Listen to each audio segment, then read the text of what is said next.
Washington, this is VOA News.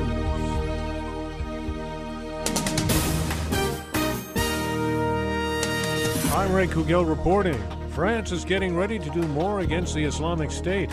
French lawmakers have agreed to extend the country's participation in airstrikes against Islamic State militants in Iraq, a week after 3 men who claimed allegiance to extreme Islamist groups killed 17 people in Paris.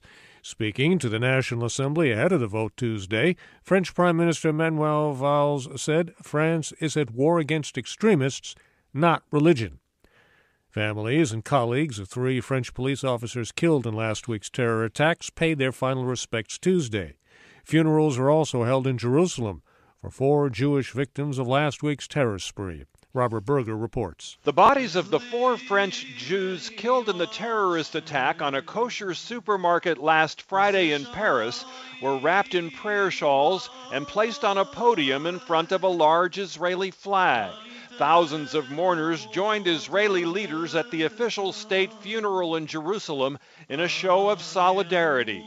Robert Berger for VOA News, Jerusalem. Israeli Prime Minister Benjamin Netanyahu said it is time for the world to wake up to the threat of Islamic terrorism. The head of the U.S. Centers for Disease Control and Prevention says he remains very confident the Ebola outbreak that is devastating West Africa can be stopped.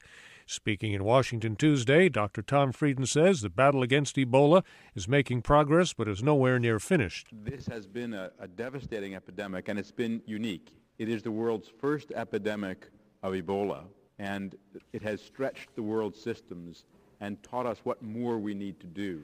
The Ebola epidemic has killed more than 8,000 people, most of them in Liberia, Guinea, and Sierra Leone. This is VOA News.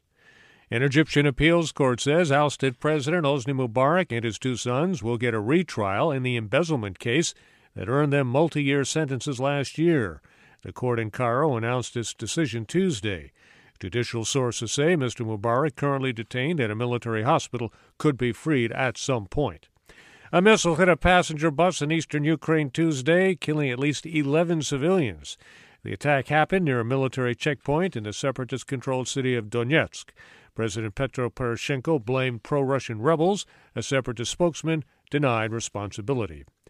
Pope Francis continues his trip to Sri Lanka today with a seaside mass in the capital, Colombo. He arrived in Sri Lanka Tuesday for the start of a week-long trip to Asia.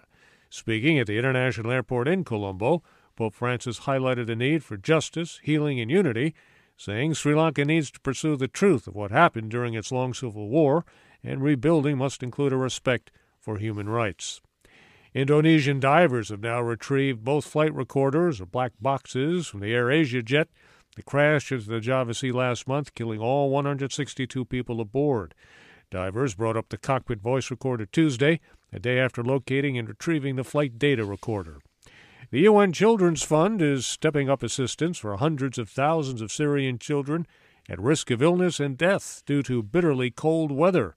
Lisa Schlein has more. The UN Children's Fund estimates at least 7 million internally displaced and refugee children are in desperate need of assistance. UNICEF spokesman Christophe Boulierac says the number of vulnerable children is growing on a daily basis. More and more displaced Syrians have run out of savings and are now having to resort to desperate measures. UNICEF has delivered warm clothing, blankets, heating supplies, cash, and vouchers to more than 900,000 children in Syria, Iraq, Lebanon, Jordan, and Turkey.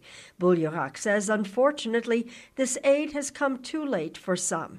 Lisa Schlein, Geneva. President Obama is calling for new cybersecurity legislation to promote greater information sharing between the government and private companies.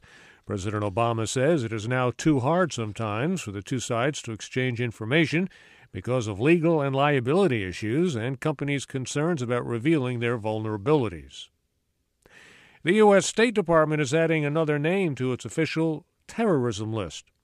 He is Maulana Fazlullah, the leader of the Pakistani Taliban, which claimed credit for last month's assault on a Pakistani school that killed 134 children along with 16 staff members. I'm Ray Kouguell in Washington. That's the latest world news from VOA.